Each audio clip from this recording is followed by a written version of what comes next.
एक दफा ना हजरत अबू बकर सिद्दीक और जनाबे उमर फारूक की ना किसी बात में शक्कर रंजी हो गई, इख्तलाफ राय हो गया।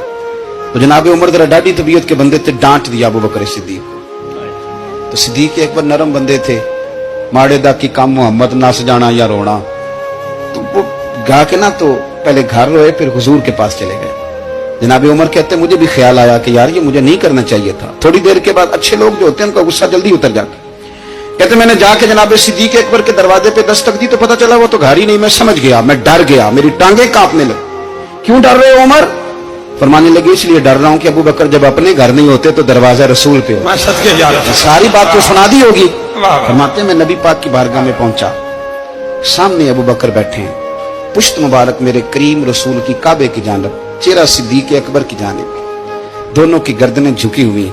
जनाबे उमर पाक फरमाते हैं कि मैं बैठा था और सोच रहा था, सलाम ली, जवाब मिला, पर गर्दनें नहीं उठाई दोनों ने, मुकद्दस गर्दनें झुकी रही। मैं सोच रहा था कि अब हुजूर मुझे डांटेंगे तो मैं सिद्दीक के पैर पकड़ूंगा, मैं अली को सिफारिशी बनाऊंगा, मैं मिन्नत करूंगा, लेकिन कोई बोले तो बात बने ना। कहते जब देर हो गई, ये सुकूत भी बड़ा मुश्किल होता है। ओहो, अगर कभी वो चुप कर जाए तो ये भी बड़ा मसला है, महबूब भी चुप कर जाए। कहते मैं बड़ा परेशान हुआ, जब मेरा कलेजा मुंह को आया ना तो जनाबे उमर कहते मैं बोलने लगा तो आंसू मेरे पहले निकल गए। अल्लाहू अकबर। कहते मैंने रो के कहा सोनिया भूल गया था, मैं गया था अबू बकर के घर माफी मांगने, पर ये यहाँ आ गए।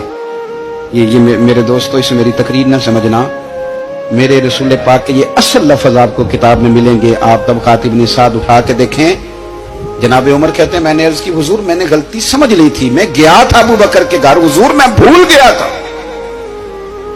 फरमाते हैं नबी पाक ने जब गर्दन मुबारक उठाई तो हुजूर की दाढ़ी आंसुओं से भरी हुई। और लफ्ज क्या थे?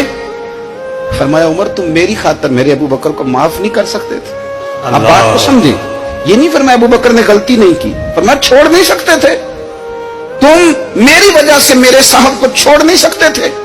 फिर हुजूर ने फरमाया उमर ये सारा मक्का तलवारें लेके मुझे कत्ल करने आता था, यार ये अकेला था, इसने खोल के बाजू कहा था कि जो हुजूर तक जाएगा मेरी लाश से गुजर के जाएगा। और मैं दुनिया भूल जाती है, मुझे याद है अबू बकर सिद्दीक ने माल भी दिया, औलाद भी दी, मेरी खातर छोड़ नहीं सकते थे। जनाब उमर कहते हैं मैं उसके बाद समझ गया कि मेरे मुस्तफा की रजा इसी में है कि अबू बकर को राजी रखा जाए। सुभान अल्लाह।